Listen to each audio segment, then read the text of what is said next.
이제 다음 경기로 넘어가 보겠습니다. 시애틀 시옥스와 필라델피아 이글스의 경기였는데요. 17대9 시옥스가 승리를 가져갔습니다. 저는 시옥스에 대한 한 줄 평. 원정 깡패. 아, 그렇죠. 전승이죠. 네. 이번 시즌 이제 현재까지 6경기를 원정에서 치렀는데 이 6경기를 다 이겼어요. 아, 그렇죠. 홈필드 어드밴티지가 강한 팀인데 네. 의외로 올 시즌은 홈에서 지금 2패를 했죠. 근데 원정에서 전승이에요. 그러니까요. 상당히. 근데 플레이오프 가면 이게 좋은 징조죠. 왜냐하면 와일드 카드로 올라갈 가능성이 높기 때문에 네. 물론 이제 뭐 아직 모르죠. 또 뭐 프리나잇을 뒤집을 수도 있겠지만 만약에 이제 와일드 카드로 가더라도 뭐 계속 그런 와일드 카드로 가면 계속 플레이오프에서 원정 경기를 치러야 되는데 네. 원정 전승이다. 상당히 좋은 징조죠. 그렇습니다. 네, 그러면서 이제 현재까지 원정에서 굉장히 좀 좋은 모습을 보여주고 있는 시애틀 시옥스가 되겠고, 이글스는 저는 이렇게 적었어요. 지난주에 이어서 이번 주에도. 아, 무슨 의미일 것 같으세요? 공격이 부진하고 수비는 살아나고 뭐 이런 의미 아닌가요? 아니에요. 저는 이제 조금 더 이제 굉장히 좀 협소한 의미의 어떤 그런 내용인데, 지난주에 네. 뉴잉글랜드 페이트리어츠랑 상대를 했잖아요. 그렇죠. 그때 당시에 트릭 플레이를 당했어요. 에델만 투 돌셋. 그렇죠, 그렇죠. 그거를 이번 주에는 윌슨이랑 이제 크리스 카슨의 플리 플리커. 그렇죠. 그 트릭 플레이를 또 하나 맞았는데, 그렇죠. 그걸 맞고 나서의 덕 피더슨 감독의 표정이 아주 올만하더라고요. 사실 52회 슈퍼볼에서 이제 트릭 플레이로 이제 이겼죠. 강한 인상을 주면서 승리를 가져갔던 필리 이글스였잖아요. 필리 스페셜. 네. 그래서 더 그런지 그게 좀 인상 깊더라고요. 이런 거 이거 내가 쓰려고 했는데 이런 내가 플리커 하려고 했는데 먼저 했네. 트릭 플레이로 강한 인상을 남겼던 팀이 2주 연속으로 이제 트릭 그쵸. 플레이 당하는 걸 보니까 그렇죠. 참 그게 기억에 많이 남더라고요. 피더슨도 이제 트릭 플레이를 많이 쓰기 때문에 이제 어떻게 보면 내가 하려고 했는데 이런 생각을 했을 수도 있지 않을까. 네. 저는 이제 시옥스에 대해서는 뭐라고 썼냐면 기다린 보람이 있네. 왜 그러냐면 이날 눈에 띄었던 선수가 작년에 1라운드에서 뽑았던 러닝백 라샤드 페니가 이제 드디어 터졌거든요. 근데 페니 입장에서도 보면 물론 이제 본인이 작년 시즌에 대비해서 큰 활약을 못했기 때문에 그런 것도 있지만 올 시즌 내내 사실 출장 기회를 많이 못 잡았었거든요. 그래서 올 시즌 이제 계속 크리스 카슨한테 밀리고 대부분의 이제 캐리가 러싱 기회가 카슨한테 가고 본인은 올 시즌 이제 이 경기 전까지 경기당 6번의 캐리 정도를 받았었거든요. 기회가 많이 안 왔었는데 이날은 좀 캐리 기회가 좀 많이 갔다. 그래서 이날은 공을 14번을 캐리를 했었는데 그 14번을 129야드로 결과물을 냈다. 그래서 한 번 뛸 때마다 9.2야드씩 전진하는 대활약을 하면서 크리스 카슨과 좋은 원투 퍼치를 만들었다. 그리고 사실 저는 이 경기를 기점으로 크리스 카슨이 라샤드 페니에게 밀려서 이제 두 번째 옵션이 될 것 같다라는 생각이 들었어요. 충분히 그럴 수도 있고 사실 이제 이게 어떤 의미도 있냐면 이제 라샤드 페니가 이제 지금 페이스가 올라오게 되면 지금 이제 시즌 후반부잖아요. 네. 그럼 이제 대부분의 팀들이 이제 수비수 지치고 그런 상황에서 프레시한 선수가 들어와서 이제 그 라인맨들과 라인베커들을 이제 때려준다 그러면 그럼 훨씬 더 효과적일 수 있죠. 그래서 이제 뭐 카슨이 먼저 뛰던 페니가 먼저 뛰던 두 명의 좋은 이 원투 펀치가 이제는 사실 후반부로 갈수록 상당히 좋은 그런 효과를 발휘할 수 있다라고 좀 보여집니다. 네, 그러면서 이제 크리스 카슨이 이날 뭐 펌블하고 이러면서 이제 윌슨 표정이 굉장히 안 좋았었거든요. 그렇죠. 그렇기 때문에 이제 밀리지 않을까라는 예상을 했었고, 어쨌든 이제 라샤드 페니 선수가 굉장히 좋은 활약을 보여주면서 그렇죠. 그래서 팀 입장에서도 본인 입장에서도 기다린 보람이 있네 라고 좀 적어봤고요. 저는 이글스 같은 경우는 뭐라고 썼냐면 수비라도 나아지니 다행. 왜냐하면 저는 아까 말씀드렸던 것처럼 이글스 공격을 보면 부상도 많고 또 부진하기도 하고 칼수 연치 너무 못하고 있고 이날도 그래서 턴오버를 5개나 범했었거든요. 그래서 공격력으로 봤을 때는 절대 뭐 지금 뭐 이길 수 있는 전력이 아닌데 수비는 많이 좋아지고 있어요. 특히 이제 패스 러시가 상당히 좋아지고 있는데 뭐 플래처 칵스가 복귀하기도 해서 이제 뭐 잘하는 것도 있지만 브랜던 그램도 상당히 잘해주고 있고 이날은 세이프티 말콤 젠킨스가 색을 2개나 해주면서 패스 러시가 상당히 좀 잘 되고 있다. 그리고 또 세컨더리도 상당히 향상돼서 이날 러셀 윌슨 기록이 평소답지 않았죠. 200야드 패싱에 터치다운 하나, 인터셉트 하나.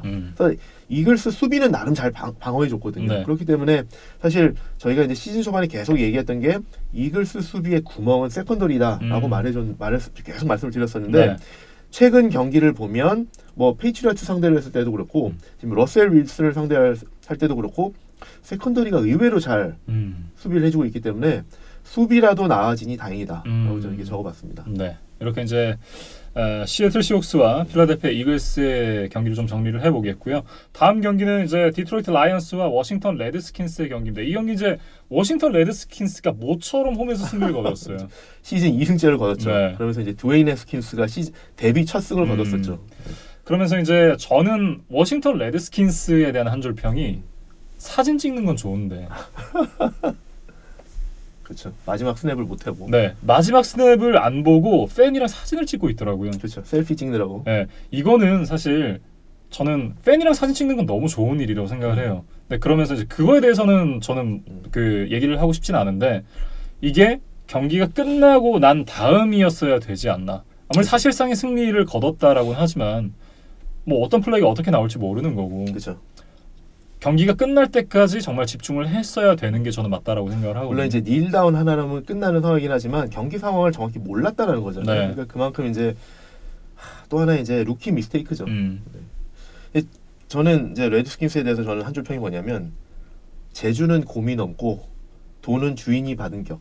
왜 그러냐면 말씀드린 것처럼 해스킨스가 진짜 막 신나서 사진도 셀피도 찍고 뭐 이랬고 진짜 말씀드린 것처럼 데뷔 후 첫 승을 거뒀어요. 그런데 사실 이날 승리는 해스킨스가 이끌어낸 게 아니라 맞아요. 수비와 스페셜 팀스가 만든 승리거든요.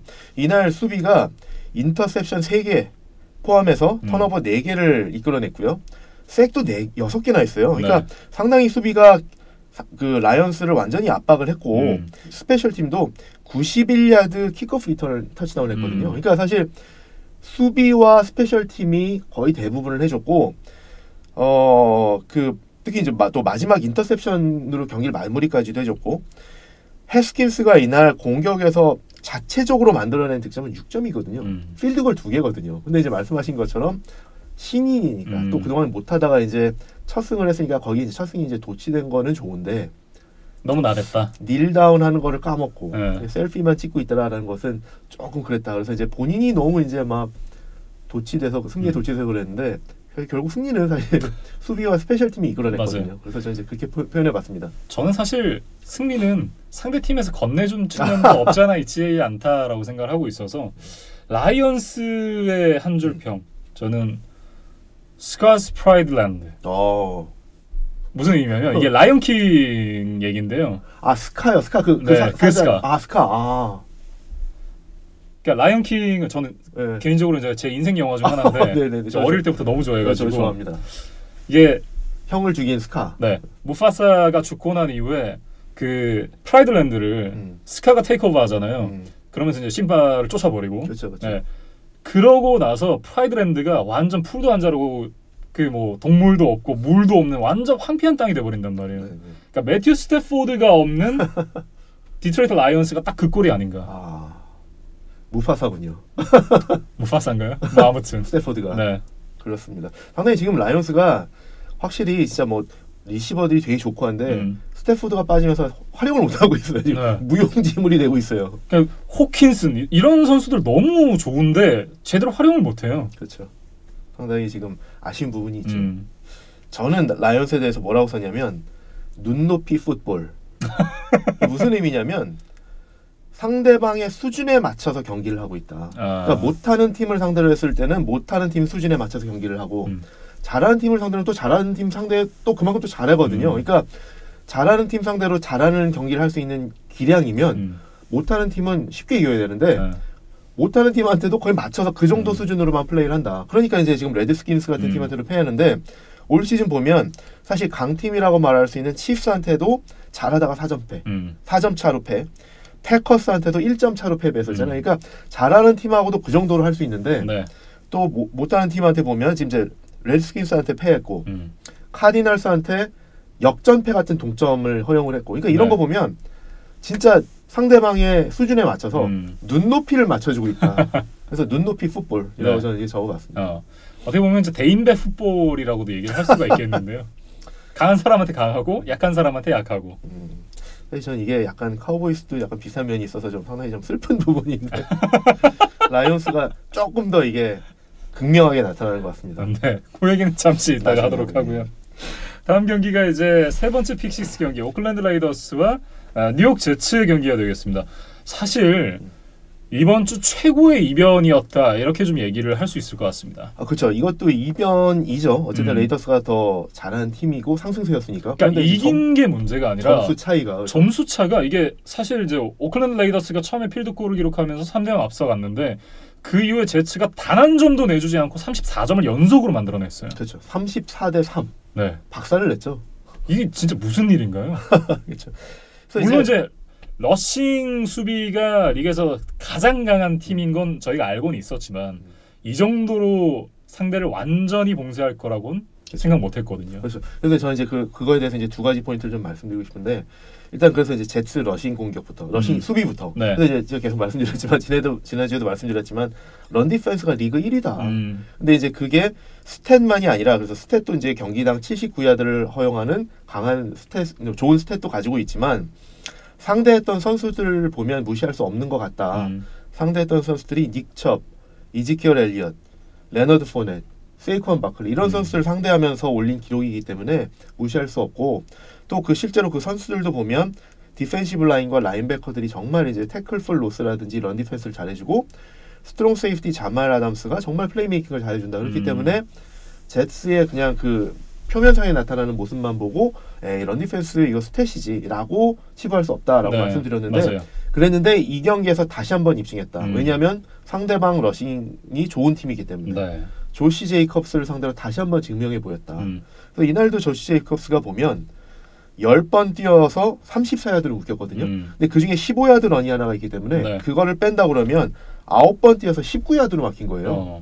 그러니까 완전히 봉쇄됐다고 말씀을 드릴 수 있는데 그래서 이제 첫 번째 포인트 제츠 런 디펜스 진짜다 라는 거고 찐이다. 두 번째로는 지난주에 제가 이런 얘기를 했었거든요. 지역 언론에서는 데이비카 MVP 설도 나오는데 데리카 오버다라고 말씀드렸는데 이런 경기를 보면 알 수 있다. 왜냐하면 이렇게 레이더스가 러싱 공격이 막히면 그럼 이제 패싱 공격으로 풀어나가 줘야 되는데 그리고 좋은 선수들도 충분히 있다. 뭐 타이드엔드 리시버들 충분히 좋은 선수들이 있는데 데리카가 그 캐리를 못 해주더라. 그러니까 러싱이 빠지니까 패싱이 그거를 못 해주더라라는 게 상당히 이제 그래서 데리카 MVP 얘기하지 마라. 사실 MVP 얘기는 선 세게 넘었죠. 지난주에도 제가 말씀드렸잖아요. 선 세게 넘었다고. 그래서 그거를 보면은 진짜 뭐 그렇게 말할 수 있는 상황이 아니다. 근데 그래서 보통 이제 진짜 제대로 쿼터백이 MVP를 언급할 수 있는 선수들이면 러싱이 안 되면 캐리할 수 있어야 되죠. 뭐 러셀 윌슨이나 뭐 마홈스나 이런 선수들처럼.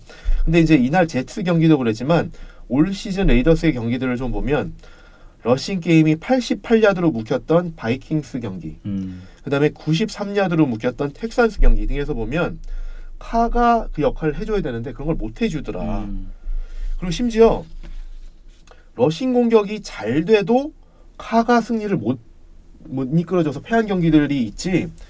런이 뭐 못하고 수비가 못하는데 카가 이런 거를 본인이 끌어내지는 못한다.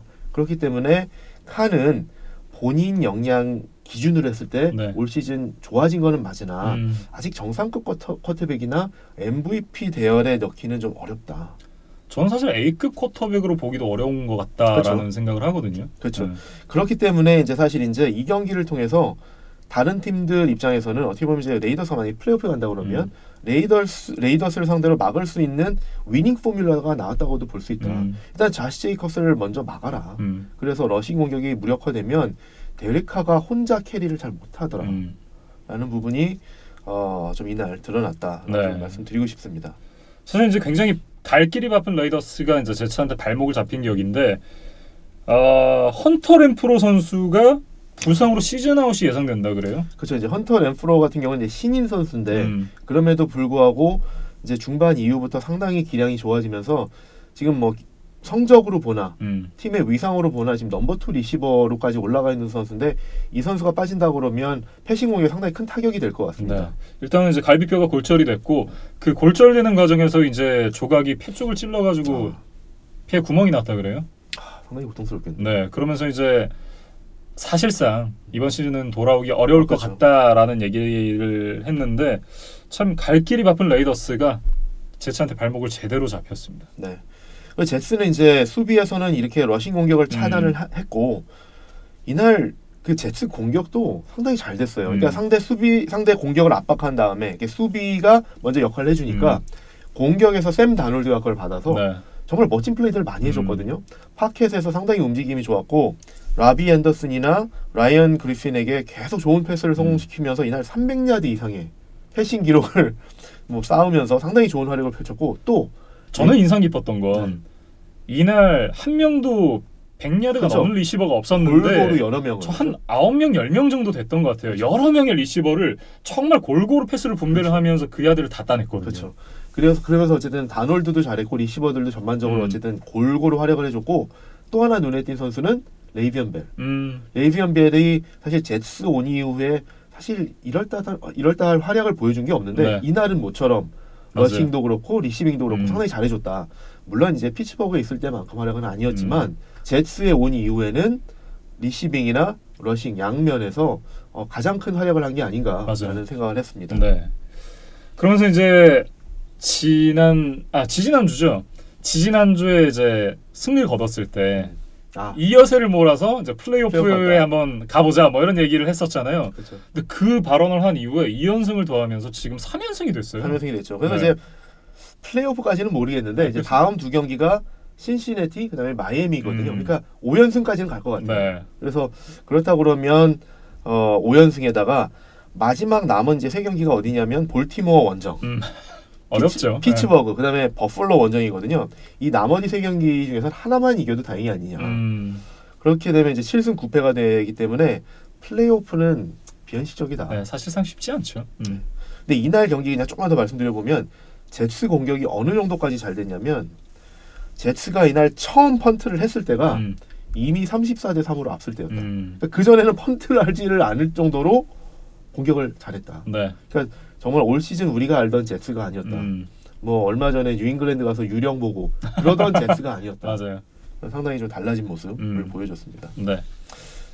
그래서 다음 경기로 넘어가 볼까요? 가시죠. 네. 잭슨빌 제기어스는 이제 테네시 타이탄스에 대한 얘기로 좀 이어가 보겠습니다. 42대 20 타이탄스가 승리를 가져갔는데 제기어스에 대한 한 줄 평. 민슈를 돌려다오. 닉 폴스가 돌아와서 지금 2연패했죠. 네. 사실상 이제 뭐 가드너 민슈 선수가 그 경기에 들어갔었다고 해도 이걸 뭐 이겼다라는 생각은 들진 않는데 뭐 어찌 됐든 잭슨빌 제기어스가 이날도 뭐 스코어는 42대 20이지만 사실상 아까 34대 3 말씀하셨잖아요. 이날 경기도 35대 3까지 뒤지다가 마지막에 가비지 타임에 쫓아온 점수였거든요. 그렇죠. 그러니까 사실상 이 석점밖에 못 냈다는 얘기인데 이럴 거면 차라리 민슈를 써라. 저도 그래서 이제 닉 폴스가 돌아올 때쯤에서 이제 두 선수를 좀 비교를 해드리면서 네네. 제가 볼 때 닉 폴스보다 가드너 민슈가 좀 더 다이나믹하고 업사이드가 높은 것 같다. 특히 이제 러싱도 할 수 있으니까. 그래서 그런 부분이 좀 더 공격에 활력을 줄 수 있을 것 같다라고 말씀을 드렸는데 사실 닉 폴스를 안 쓰기가 어려운 거는 아무래도 많은 연봉을 주고 데려왔는데 벤치에 앉혀두기가 어려운 거죠, 팀 입장에서. 근데 어쨌든 그 지금 뭐 사실 뭐 민슈가 들어왔다고 했어도 이날은 사실은 이기기 힘든 경기였다라는 생각이 드는데 저는 이제 제기어스에 대해서 이날 한 줄 평이 뭐냐면 런 디펜스 실종. 왜 그러냐면 최근 3경기를 지구 라이벌 3팀하고 하면서 3팀에게 모두 200야드 이상의 러싱을 허용했어요. 텍산스한테 216야드, 콜츠한테 264야드, 그리고 타이탄스한테 219야드를 허용했거든요. 그러니까 원래 제규어스 수비가 괜찮잖아요. 근데 제규어스 수비의 비결은 퍼스트 다운, 세컨드 다운에서 상대 러싱을 차단해놓고 서드 다운에서 이제 블리츠 들어가서 패스 러시를 차단하는 거거든요. 네. 이게 제규어스 디펜스의 포뮬라인데 지금 이거 뭐 패스 러시가 들어갈 수가 없죠. 러싱이 이렇게 뻥뻥 뚫리니까 계속 이제 퍼스트 다운이 갱신되고 그런 상황에서 러싱을 계속하는데 패스 러시를 할 수가 없는 거기 때문에 지금 제규어스의 수비가 제기량을 발휘를 못하고 있는데 그 큰 원인이 러싱 디펜스가 뚫리는 거다라고 좀 볼 수 있을 것 같습니다. 근데 네. 그 원인이 또 하나가 이제 디펜시브 라인에서 일단 오펜시브 라인한테 계속 묶여요. 그러니까 디펜시브 라인이 패스 러시를 하러 들어가서 오펜시브 라인하고 이제 몸싸움을 하잖아요. 그러다가 상대편이 러싱을 하면 빨리 블로킹해서 빠져나와서 네. 이제 런 디펜스를 해줘야 되는데 그게 빠져나오지를 못하더라. 그 전환이 늦더라는 게 하나가 있고 그리고 이제 세컨 레벨로 넘어가면 라인베커들이 미스 태클이 너무 많다. 그러다 보니까 상대편이 지금 러싱 공격이 상당히 잘 된다. 그런 부분이 좀 문제인 것 같습니다. 네. 그 러싱에 대한 부분 때문에 저는 타이탄스의 한 줄 평은 16초로 적어왔습니다. 16초. 아마 저랑 비슷한 의미의 16초일 것 같아요. 네.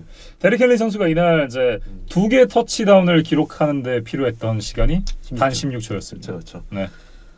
74야드짜리 러싱 터치다운을 기록한 이후에 킥을 하잖아요. 이제 킥오프처럼. 그렇죠. 이제 킥을 하는데 킥이 블락이 됐어요. 그렇죠. 이제 그러면서 이제 상대 진영 레드존 코앞 여기 레드존 안에서 이제 공격을 했었는데 또 바로 터치다운. 네, 그걸 바로 이제 러싱으로 터치다운으로 연결하는데 필요했던 시간이 단 16초였습니다. 그렇죠. 2개의 터치다운 하는데 16초. 네. 저는 뭐냐면 저도 이제 비슷한데 저는 한 줄 평이 Fast and Furious입니다. 근데 그러니까 우리나라 말로 번역했을 때 분노의 질주. 그렇죠.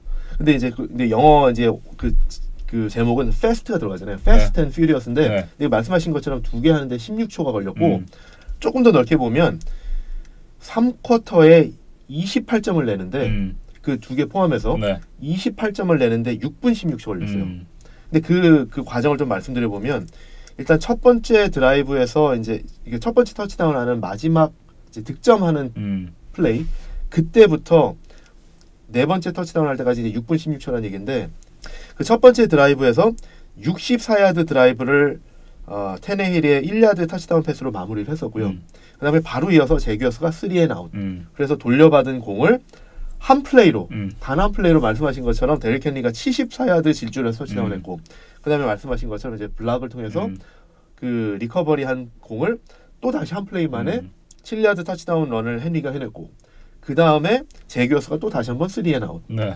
그리고 돌려받은 공을 3플레이 80야드 드라이브를 하는데 그 3플레이 중에 마지막 세 번째 플레이가 65야드 TD 패스. 그래서 불과 이 4개의 터치다운을 6분 16초 안에 만들었다.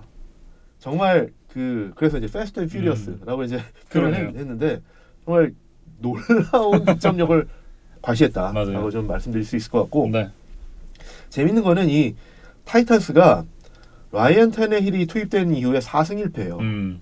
팀이 완전히 달라졌죠. 아니 테네힐 도대체 무슨 일이 있었던 겁니까? 어떻게 저희가 알던 테네힐은 이런 선수가 아니었거든요. 그렇죠. 마이애미 있을 때 생각해 보세요. 그렇죠. 근데 테네힐이 물론 이제 주전 자리를 되찾기 위해서 다른 팀이긴 하지만 주전 선수로 다시 발돋움하기 위해서 지금 이제 아주 절실한 마음으로 열심히 하는 것도 있겠지만 아니 그렇다고 해도 어떻게 이렇게 완전히 달라질 수 있는지. 그래서 이제 뭐 마리오타가 뛸 때 부진하던 팀을 지금 4승 1패로. 그러니까 눈물 젖은 빵이 테너힐을 깨웠다 이렇게 봐야겠네요. 대단한 것 같습니다. 네. 그러면서 이제 저 16초에 대한 이제 멘트를 하나 더 얹으면 이 16초가 가장 짧은 기간에 터치다운을 한 순서로 두 번째라 그래요. 2개의 터치다운을 한. 네. 그렇죠. 첫 번째가 라데니언 텀린슨. 15초가 걸렸다고 하더라고요. 1초 차이로 2등이 됐습니다. 네. 어쨌든 이 짧은 기간 안에 2개 터치다운을 만들어낸다는 게 정말 대단한 것 같습니다. 그렇죠. 흔치 않은 일이군요. 대단합니다. 네. 이제 다음 경기는 달라스 카우보이스와 뉴잉글랜드 페이트리어츠의 경기가 되겠습니다. 13대9. 뉴잉글랜드 페이트리어츠가 승리를 가져갔는데요. 어떻게 비트 한번 깔아드릴까요? 아니 그거 필요 없고요.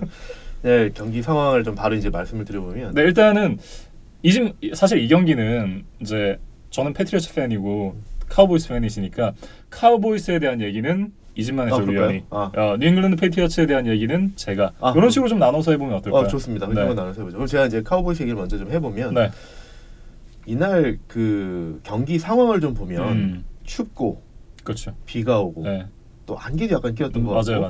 그래서 앞이 잘 안 보이는 상황, 그 바람도 불고 바람이 진짜 심하게 불었잖아요. 그렇죠. 그래서 이런 상황에서 경기하기가 상당히 힘든데 기본적으로 패싱 경기는 상당히 어려운 상황이었다. 그럼 이런 상황에서는 로우 스코어링 경기가 될 가능성이 상당히 높고 또 그 다음에 결정적인 실수 하나가 내지는 키플레이 하나가 승패에 영향을 미칠 가능성이 높다. 그러면 이런 경기에서는 기본적으로 누가 기본기가 더 탄탄하고 어떤 코치가 경기에 대한 판단력과 상황에 따라서 적응력이 더 좋으냐가 승패를 가를 만한 경기다.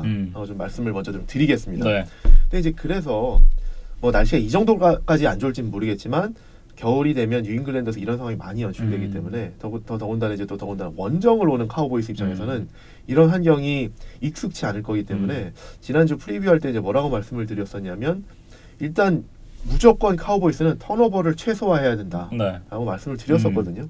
근데 이날 시작하자마자 1쿼터에 바로 턴오버, 그죠? 네. 뭐 사실 이제 턴오버라고 말씀드리긴 좀 그렇지만 턴오버죠. 펀트 블락을 당해서 펀트 블락을 당했고 그 다음에 인터셉션을 던지고 네. 이게 뉴잉글랜드의 터치다운과 필드골로 연결이 됐는데 그래서 이제 10점이 된 거죠. 네. 결론적으로는 이 10점이 뭐 그냥 위닝 스코어죠. 13대 9로 카우보이스가 9점밖에 못 냈으니까 이 10점만으로도 이길 어쨌든 득점이었는데 네. 이 10점을 내는 두 개의 드라이브에서 뉴잉글랜드가 전진했던 총 야디지가 15야드. 근데 그만큼 쉽게 얻은 점수다. 그러니까 카우보이스 턴오버 두 개가 그냥 10점을 거저줬다라고 말씀드릴 수 있는 상황이죠. 그래서 네. 턴오버를 하면 안 된다고 그랬는데 이렇게 결정적인 역할을 해냈다라는 거고 두 번째로는 이런 턴오버 말고도 카우보이스가 이날 경기 내내 페널티와 특히 이제 승패에 영향을 미치는 경기 흐름에 큰 영향을 미치는 페널티와 판단 미스들이 상당히 많았다. 근데 그걸 좀 말씀을 드려보면 일단 레프트 태클 타이런 스미스가 이날 페널티를 서너 개를 했었는데 그 서너 개가 다 카우보이스 퍼스트 다운을 다시 번복시키는 이런 페널티들이었기 때문에 전 이날 보면서 타이런 스미스가 커리어 월스트 경기 중에 하나가 아니었을까라는 생각을 했고 또 경기 후반에는 센터 트래비스 프레드릭도 트리핑 페널티를 당하면서 또 다시 또 퍼스트 다운을 뒤엎는 이런 페널티들이 계속 나왔었다. 중요한 페널티가 하나 더 있는데 3쿼터 말에 이제 경기 내내 득점이 많이 안 나오는 상황이었기 때문에 언제 나올지 모르는 득점을 위해서 양 팀이 필드 포지션 배틀을 펼치는 상황이었는데 상당히 자기 진영 깊숙이서 공을 잡았던 그 카우보이스가 나름대로 많이 전진을 해서 득점은 못했지만 근데 필드 포지션을 뉴잉글랜드가 안 좋게끔 이제 뒤집을 수 있는 그런 상황까지 연출을 했는데 그 상황에서 펀트하는 상황에서 페널티가 계속 나오면서 뉴잉글랜드를 자기 진영 깊숙이 이렇게 핀해 놓을 수 있는 그런 상황에서 페널티를 20야드를 그냥 줘서 네. 결국 뉴잉글랜드가 자기 진영 38야드에서 공격을 하더라. 맞아. 처음에 인사이드 10에 박았다가 계속 페널티 나오면서 다시 차고 막 그렇죠. 이랬잖아요. 계속 그러면서 네. 뉴잉글랜드가 결국 그 드라이브를 자기 진영 38야드에서 시작했다. 이런 게 상당히 크다라는 거죠. 그리고 이제 판단 미스도 좀 말씀을 드려보면 이날 경기가 이제 사실 비도 많이 오고 경기 상황이 계속 안 좋으니까 킥도 잘 안 되잖아요. 네. 그러니까 필드골 미스도 많았지만 그 킥오프도 사실 멀리 안 나가는 상황이었기 때문에 이날 킥오프 하는 걸 보면 계속 엔드존까지 날아가지 않고 10야드, 15야드 언저리에서 떨어지는 공이 대부분이었거든요. 근데 이제 카우보이스가 그런 상황에서 킥 리터너 토니 팔라드가 10야드, 15야드의 라인업을 했어야 되는데 네. 엔드존에 라인업을 하더라. 그러니까 또 킥은 10야드, 15야드 지점에 떨어지는데 그걸 받으러 엔드존에서 막 달려가다가 펌블을 하더라. 경기장이 미끄럽고 하니까. 근데 물론 다행히 공을 리커버를 하긴 했는데 그런 실수를 범하더라. 그러니까 이건 사실 판단 미스죠. 그래서 이런 어쨌든 페널티들 작은 뭐 어떤 판단 미스들이 계속 누적이 되면서 경기에 자꾸 영향을 미칠 수밖에 없죠. 결국은 그 미스큐들이 누적이 돼서 경기 결과가 이렇게 됐다. 그렇죠. 그 영향을 미치죠. 근데 이제 그래서 그걸 보면서 이제 해설을 하던 트로이 에이크만이 뭐라고 그랬냐면 이거는 그냥 배드 코칭이다. 이렇게 얘기를 하더라고요. 근데 저도 정말 너무 동감을 하죠. 아까 말씀드렸던 것처럼 이런 경기에서는 코칭이 상당히 중요하고 상황에 따라서 맞는 적응력을 보여줘야 되는데 그런 게 잘 안 됐다. 또 이제 상황에 따른 얘기를 하니까 이런 말씀을 좀 드리고 싶은데 현지에서 이제 많이 쓰는 표현 중에 상황에 따른 맞는 플레이 콜을 해야 된다. 이런 거를 현지 용어로 이제 시츄에이셔널 풋볼이라고 얘기를 하거든요. 근데 카우보이스가 시츄에이셔널 풋볼을 너무 못했다. 이제 그게 이제 두 가지가 있는데 앞서 말씀드렸던 이제 트래비스 프레드릭이 트리핑 페널티를 냈던 그때가 이제 서드 앤 원이었거든요. 근데 이때 서드 앤 원이면 사실 러닝 플레이를 했어야죠. 왜냐하면 이날 상황을 보면 계속 패스가 잘 안 됐었고 상대적으로 엘리엇은 그래도 러싱 플레이를 좀 했었다. 그러면 서드 앤 원 상황에서 뭐 창의적인 플레이 좋죠. 좋은데 상황에 따라서 확률 높은 플레이를 해야 되지 않느냐. 근데 그날 상황에서는 러싱 플레이가 맞지 않느냐라는 거고 또 하나 4쿼터 후반 한 6분 정도 남겨놓고 카우보이스가 이제 뉴잉글랜드 진영 11야드까지 이제 전진을 해서 공격을 하고 있는 상황에서 4th and 7까지 갔었어요. 네. 근데 말씀드렸던 것처럼 6분밖에 경기가 이제 6분밖에 안 남았던 상황이고 점수가 13대 6으로 7점 차이였던 상황. 그러면 결론적으로는 이때 제이슨 게럿은 필드골을 했거든요. 그래서 13대 9가 됐죠. 그럼 점수 차이가 4점 차가 됐거든요. 여전히 터치다운이 필요한 상황이에요. 네. 근데 그런 상황이었으면 필드골이 아니라 터치다운을 위해서 4앤 7이지만 고포리 했어야 되는 거 아니냐. 도박을 해봤어야 됐다. 그렇죠. 더군다나 그날까지 진행된 상황을 보면 카우보이스가 이렇게 그 터치다운 기회를 잡았던 적이 없고 뉴잉글랜드 진영 깊숙이 이렇게 들어간 적이 없었다. 그러면 6분 남기고 다시 이렇게 기회를 잡는다는 걸 어떻게 장담하느냐. 이 상황에서 4앤 7이지만 승부를 걸었어야 되는 거 아니냐. 그러니까 이런 게 시츄에이셔널 풋볼이라는 거죠. 그렇죠. 근데 필드골을 택했고 점수 차이를 좁혔지만 여전히 승리를 위해서는 터치다운이 필요한 상황이었다. 그러니까 이런 것들이 뭐 구단주나 팬들 입장에 상당히 저게 좀 좌절감이 드는 거죠. 그래서 이런 게 상당히 좀 실망스럽다라고 말씀드리는데 네. 이날 재밌었던 게 이제 경기를 보면서 뭐 선수들이나 뭐 팬들이 트위팅을 많이 하잖아요. 근데 이날 재밌었던 트윗 중에 하나가 예전에 카우보이스에서 뛰었던 리시버 데즈 브라이언트가 이날 경기를 보면서 트윗을 올렸는데 뭐라고 올렸냐면 선수들은 카우보이스가 좋은데 코치는 페이트리어스가 더 좋다. 근데 정확한 지적이 아니었나. 저는 동의는 하지는 않습니다만. 네. 그리고 이제 제리 존스가 이날 경기 후에 뭐라고 그랬냐면 게임의 기본적인 기본기들과 코칭 때문에 패했다라고 얘기를 했거든요. 이것도 상당히 정확하다. 네. 그리고 이렇게 제리 존스가 코칭 때문에 패했다라고 언조를 이렇게 높여서 수위를 높게 말한 적이 없었거든요. 근데 이런 것도 상당히 인상적이었다. 네. 그래서 제이슨 게럿한테 이런 메시지를 알렸다라는 것도 상당히 인상적이었다라는 거죠. 어떻게 보면 이제 제리 존스의 게럿에 대한 인내심이 좀 바닥이 나고 있다 이렇게 좀 봐야 될 것 같은데요. 서서히 이제 뭐 바닥이 나고 있고요. 사실 이제 이게 한두 번이 아니라 계속 누적된 거죠. 올 시즌만이 아니라 단연간 누적된 것이 그동안은 계속 감싸줬었는데 이날 경기에서 한번 이렇게 폭발했다라고 이제 볼 수 있고 그래서 이날 경기 후에 이제 지역 언론 특히 이제 카우보이스 출입 기자들이 라커룸 분위기나 또 제리 존스가 이제 했던 발언들에 대해서 지역 언론에서 이제 출입 기자들이 뭐라고 얘기를 했냐면 제리 존스가 그 제이슨 게럿에 대해서 했던 발언 중에 가장 수위가 높았고 최근에 가장 수위가 높고 최근 몇 년 동안에 제리 존스가 이렇게 화가 났던 적이 없다라고 이제 표현들을 하더라고요. 네. 그러니까 뭐 말씀하신 것처럼 이제 뭐 제리 존스도 인내심이 서서히 이제 좀 바닥이 나는 거 아닌가라는 그런 상황인 것 같습니다. 제가 봤던 트윗에서는 그 팍스보로 질렛 스타디움을 굉장히 그 경노했다 그러죠. 굉장히 화가 많이 나서 떠났다라는 그렇죠. 얘기가 있더라고요. 그렇죠. 이게 같은 맥락인 거죠. 그 전에는 이제 제리 존스가 상당히 늘 무슨 일이 있어도 사실 감쌌잖아요. 감싸줬죠. 네. 근데 이제 이렇게까지 뭐 대놓고 말한 적은 별로 없었기 네. 때문에 거의 양아들 수준이었는데. 그렇죠. 네.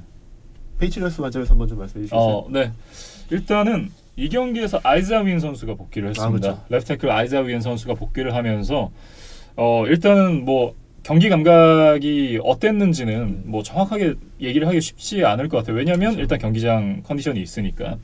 근데 저는 이 경기를 보기 전에 경기 시작 전에는 질 수도 있겠는데 이런 생각이 굉장히 강하게 들었어요. 페이트리어스가 질 수 있겠다. 네. 왜냐하면 일단 그 주중에 나왔던 이야기 중에 하나가 탐 브레이디 선수가 사실 탐 브레이디가 공격에선 한 9할 정도 되잖아요. 왜냐하면 지금 리시버들 다 빠진 상황이니까. 원래도 그런데 지금 더 그렇죠. 네. 그러니까 팔꿈치 부상 때문에 이 경기를 못 나올 수도 있다 이런 얘기가 나왔어요. 그러면서 퀘스천업을 하고 했었죠. 네. 그러면서 같이 나왔던 얘기가 줄리언 에들먼 선수도 어깨 부상 때문에 못 나올 수 있다. 그리고 일단 줄리언 에들먼 선수가 갈비뼈 쪽에 부상이 있다는 건 뭐 다들 알고 계시니까 뭐 이 경기에 못 나올 것 같다라는 얘기가 있었고 모하메드 사누가 발목 부상 그리고 이제 필립 돌세 선수가 컨커션으로 이 경기에 못 나왔어요. 룰드아웃이 된 상황이었고 네 그럼 누가 있냐?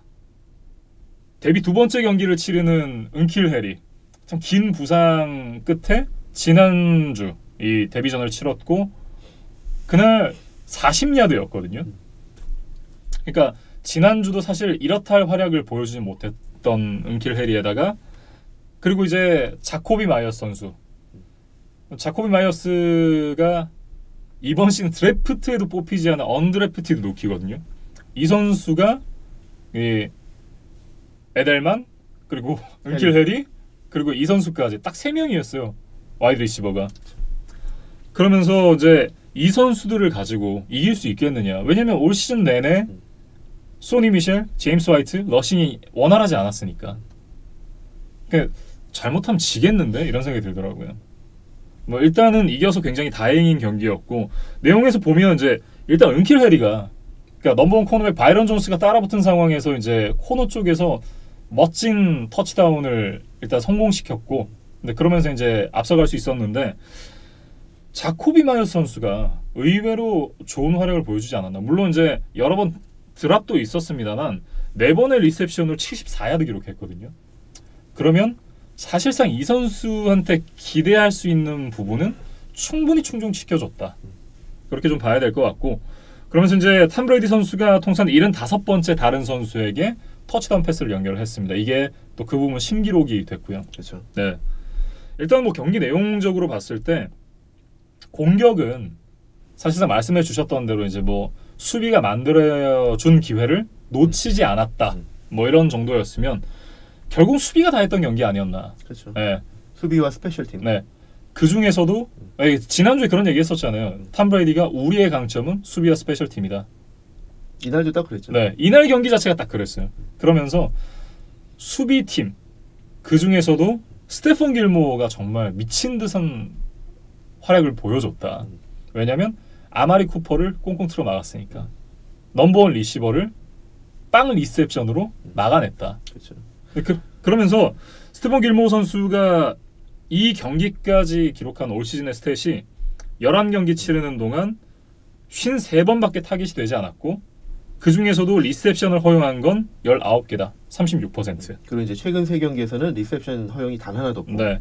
그리고 이제 223 리시빙 야드를 허용했고 그러면서도 터치다운 하나도 내주지 않았다. 네. 4개 인터셉션, 10개의 패스 블록. 그러면서 이제 길모를 상대로 이제 패스를 던졌던 쿼터백들의 패서 레이팅이 18.04. 그야말로 지금 현역 NFL 현 시점에서 현역 NFL 코너백 중에는 최고 아닌가. 그러니까 올 시즌을 보면 그렇죠. 지금 뭐 단연 최고죠. 네, 현 시점에서. 그렇죠. 네. 근데 이제 저는 이제 아마리 쿠퍼도 잠깐 변명을 좀 하자고 하면 네. 이날 사실 뭐 리셉션 하나도 못한 건 맞아요. 그리고 이제 당연히 이제 길모가 자기 역할을 해줬고 정말 리그 최고 코너백다운 역할을 기량을 보여준 건 맞는데 네. 쿠퍼도 사실은 올 시즌 내내 지금 사실 발목 부상, 그리고 무릎 부상에 계속 시달리고 있거든요. 사실 어떻게 보면 쿠퍼가 출장하지 말았어야 되는 상황에서 무리하게 출장한 경기도 있어요. 근데 이날 경기장 상황이 어땠느냐?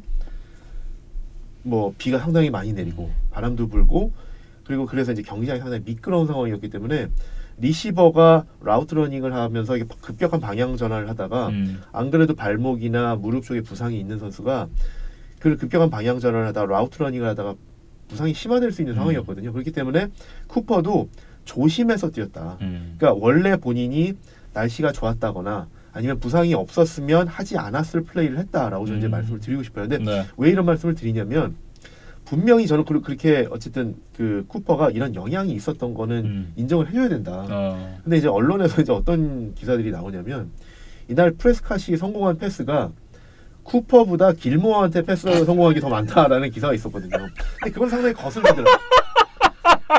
상당히 거슬리더라고요. 물론 이제 길모어가 잘했죠.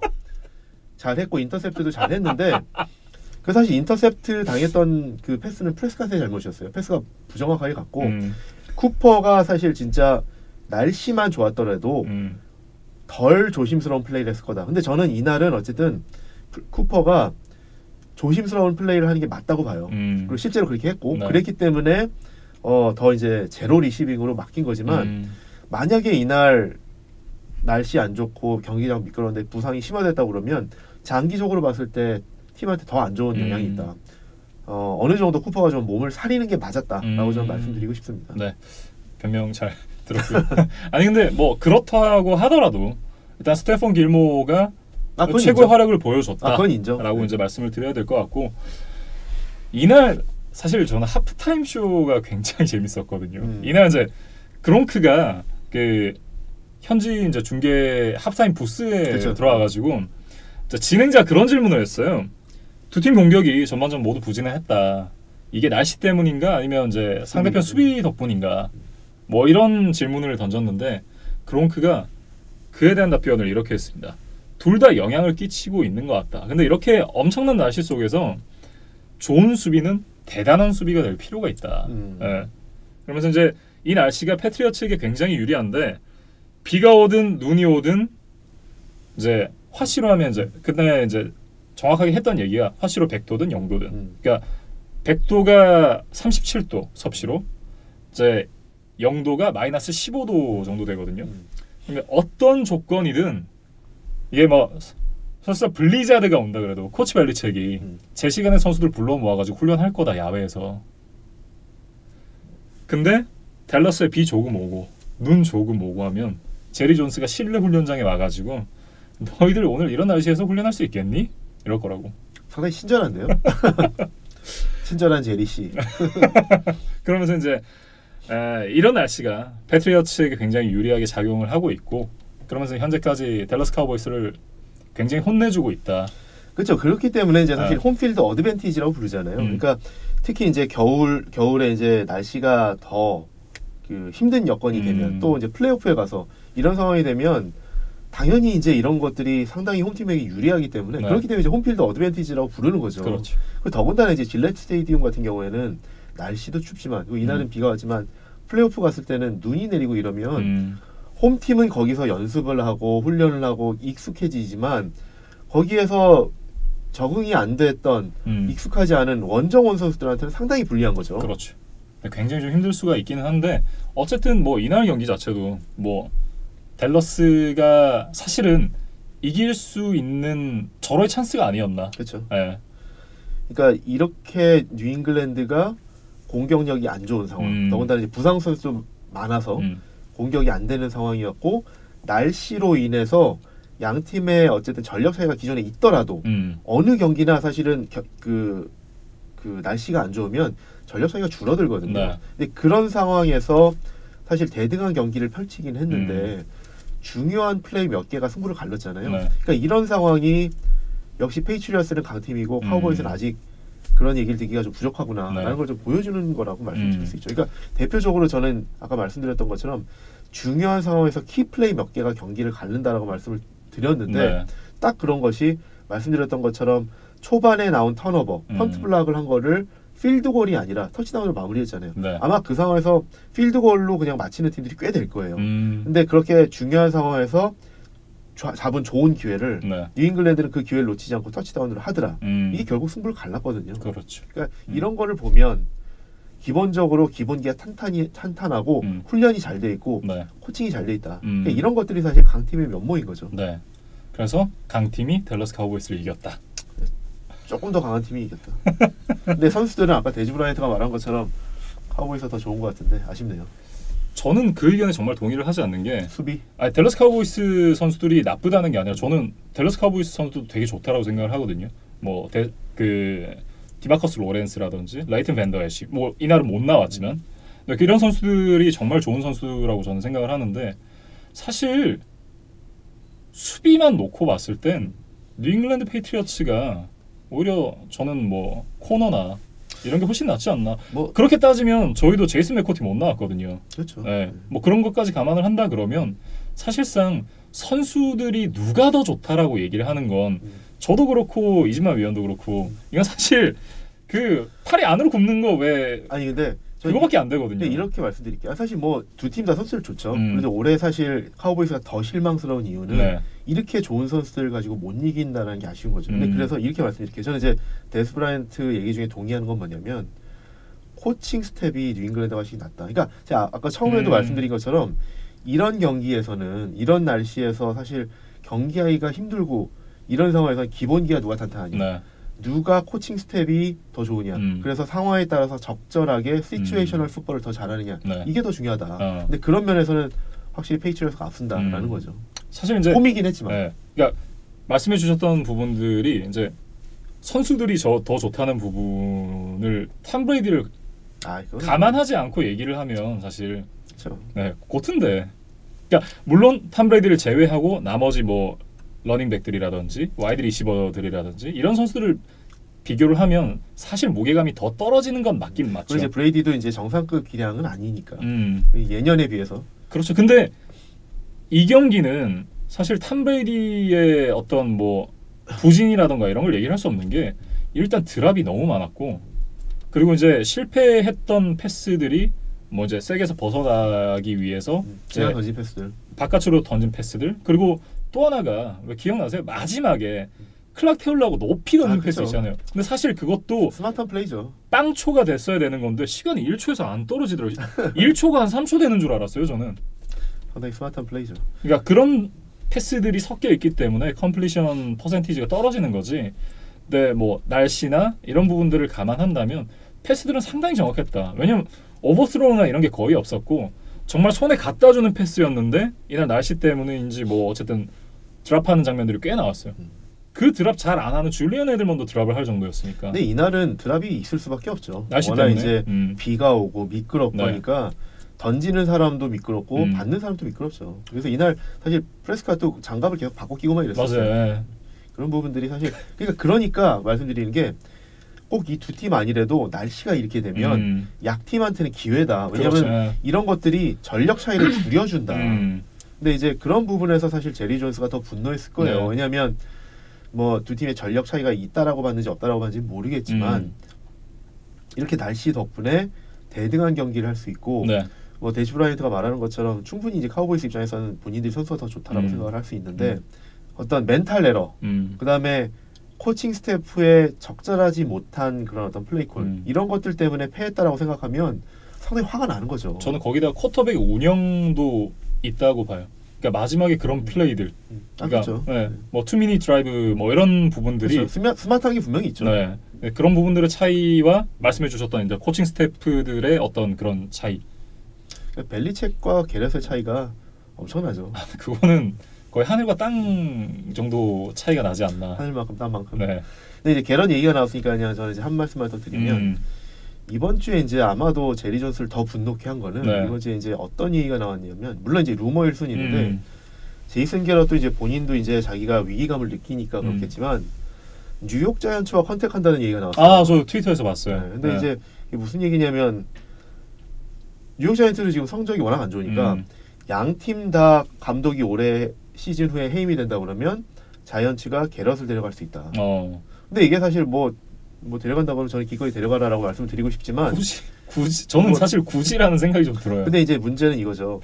게럿 본인 입장에서는 물론 이제 지금 자기가 위태위태하니까 넥스트 포지션을 생각을 할 수도 있고 그렇지만 이게 공공연히 루머가 나올 정도면 그래서 이제 뭐 언론에서 제이슨 게럿이 벌써 엑시트 전략을 생각하고 있다 이런 얘기가 나온다 그러면 지금 사실 이렇게 패하고 플레이오프 레이스에 빨리 더 한 경기 한 경기 준비해야 되는 상황에서 구단주나 팬 입장에서는 정말 화가 나는 얘기죠. 그렇죠. 왜냐면 이게 런각 재고 있다는 얘기니까. 그렇죠. 그런 게 사실 그냥 루머였기를 바랍니다.